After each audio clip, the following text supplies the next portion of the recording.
one? So this is about the latest gentrification plan that's being executed here in Oakland, and this is actually going to be released today, this evening, in the Mayor Kwan's statement to the city.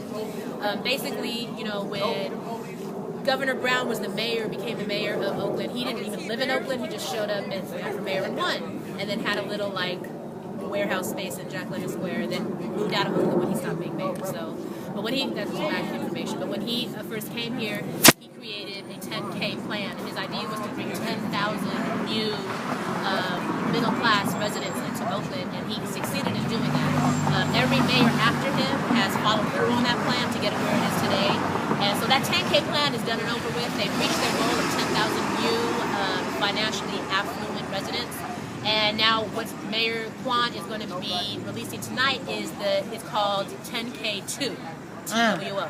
So this is the next 10,000 people that they're trying to get. She has 5 development companies backing her up, and they're applauding her. So when you know that when the development companies that have been screwing Oakland and Frisco over and screwing over working class, low-income people get excited about this, then you know it's danger for us. Right. So these 5 developers are super juiced about this. They're planning to get 10,000 new, not just residents, but like high-rise units. They're trying to really like, Do you know the names of them at all? I don't know the names. Okay. There's like several different of them. Yeah. It was in the comic.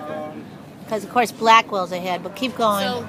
So Jerry Brown's plan was focusing on West Oakland and downtown Oakland, which now they call part of downtown Oakland Uptown and Kono. So her plan is to focus on Funktown, which is our neighborhood over by East Oakland, by east side of the lake, and Fruitvale, and more of downtown, and what's left, literally what's left of West Oakland. They're going to be having huge development projects in these neighborhoods. There's going to be massive evictions happening in these neighborhoods, and there's going to be a whole influx of really affluent people who don't give a fuck about us. That's right. Coming. And like in our neighborhood, we've already seen them trickle in. And the deep thing is when they come in, the first thing these motherfuckers do is they create neighborhood watch associations. That's right. And they start policing people who've been living there for 40, 50 years. That's right. Who've been living here for 70, 80 years, And then they build these neighborhood associations where they start creating this whole new culture, this set of like neighborhood rules and laws, and then work really close with the pigs. So get ready for all this in your neighborhoods. If you live in Fruitvale, if you live in Funktown, if you live in what's left of West Oakland, we're under attack yet again. And this is getting released today. Can I add something to that? Yeah, can you hold this photo? I know you can't see very well. I can see, but I do want to say that I saw Fred Blackwell was headed as the agency, and people think again, put a black face on right on evil. I know, right? Oakland native, and he claims that, right? Anyway, he was head of the redevelopment agency of Frisco for years, and people should know the legacy of that. That's what destroyed the Filmo, got rid of the African descendant community, the Filipino community. The Robles family comes from that part of Poor Magazine's history. I do want to speak specifically because now over in Frisco we're fast forward to the narrative that Sister Nita just put out. We have families who are now being whole-scale evicted with impunity.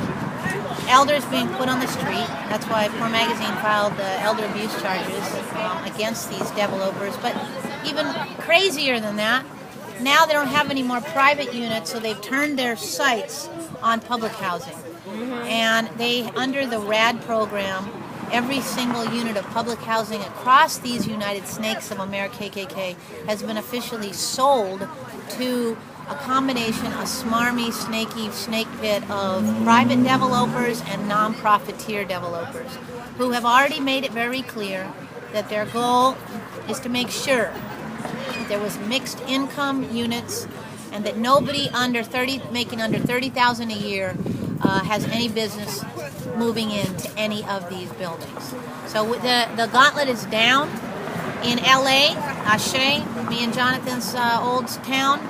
Jordan Downs just gave 700 eviction notices to tenants. 700 families crazy. Where are we gonna go? Fucking crazy. Right? But meanwhile, as our other brother in Newsroom pointed out, they are building private prisons like a motherfucker. So, yeah, we talk about on this beautiful sacred land, we talk about homefulness as taking back land, but we also talk about creating de-gentrification plans, because we're done with them using their papers and their lawyers and their money and their false fake laws to incarcerate us and kick us off.